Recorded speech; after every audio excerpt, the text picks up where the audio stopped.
ওরে নীল দরিয়া। এই গানের মতোই দরিয়া ছেড়ে আজ বহুদূরে ঢাকায় চলচ্চিত্রের মিয়া ভাই হাসপাতালের বন্দি জীবন থেকে মুক্তি চেয়েছিলেন।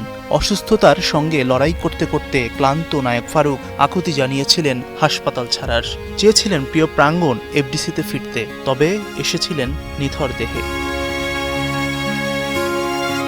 কাছের মানুষকে দূরে হারিয়ে পরিবারের মানুষের প্রতিটি মুহূর্ত কাটছে কতটা যন্ত্রণায়, তা এই কান্না আর কথার মাঝেই আছে লুকিয়ে। বাচ্চাদের থেকে শুরু করে বাসার প্রতিটা জিনিস ফারুক খেয়াল করত। সত্যিকার অর্থে এখন যে ফারুক যে নাই, এখন আমি খেয়াল করতেছি। এর আগে ফারুক আমাদেরকে একটা বট গাছে একটা ঝাড় ভিতরে রেখেছিল। আমাদের পৃথিবীর সম্বন্ধে আমাদের কোনো আইডিয়া ছিল না। ফারুক এত সুন্দরভাবে আমাকে, তুলসী শরৎ, আমাদের ছেলে মেয়েকেও সামনে রেখেছে। যেটা সিঙ্গাপুরের মাউন্ট এলিজাবেথ হাসপাতালে দীর্ঘ চিকিৎসার পর 2023 সালের 15 মে মারা যান ফারুক। গাজীপুরের কালীগঞ্জে বাবার কবরের পাশে চিরঘুমে আছেন এই নায়ক। বেঁচে থাকলে আজ 77 বছর পার করতেন বাংলা সিনেমার এই মিয়া ভাই। আমার বার্থডে, আমাদের ম্যারেজ অ্যানিভার্সারি, ফারুকের বার্থডে আমরা ওখানে করতাম। এবং আমি আর তুলসী শরৎ তো ঢাকায় থাকতো, তো তোমার টাকা পয়সা জোগাড় করতো। তুলসী আর আমি এজের একটা বাচ্চা আমাদের সাথে আছে, ওরা যে আমরা আদর করতাম, ওনার আদরটাকে শুষে নিত।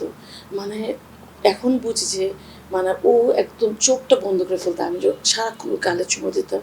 এবং সবচেয়ে ইন্টারেস্টিং, ডাক্তাররা এসে জিজ্ঞেস করতো মানে পাঠান কেমন আছে। মানে যখন আমি বলতাম যে ফারুক আমাকে চুমো দিছে গালে, তখন ডাক্তার খুশি হয়ে যেত। মানে তার মানে ফারুক ভালো আছে, মানে এটা তাদের খুব খুশি হতো, মানে যখন যে ফারুক আমার গালে চুমো দিচ্ছে। দেয়াল জুড়ে থাকা এই ছবিগুলো এখন এক একটা অধ্যায়, যে অধ্যায়ের প্রতিটি পাতায় সোনালী দিনের ছায়া। বাংলা সিনেমার গৌরবের অংশীদার যিনি, বাবা হিসেবেও সন্তানের কাছে ছিলেন শ্রেষ্ঠ। বাবা সুন্দর নাম দিয়েছে, কিন্তু আমি সারা জীবন আসলে নায়ক ফারুকের ছেলে হিসেবেই থাকবো। এটার কোনো লুকানোর কিছু নেই, এটাকে দূরে রাখারও কিছু নেই। কারণ মানে নায়ক ফারুক নিজে একজন একটা ইনস্টিটিউশন।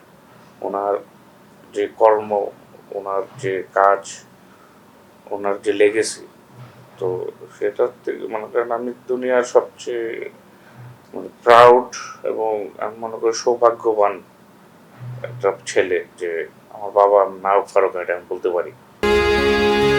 1948 সালের 18 আগস্ট গাজীপুরের কালীগঞ্জে জন্মগ্রহণ করেন এই কিংবদন্তি।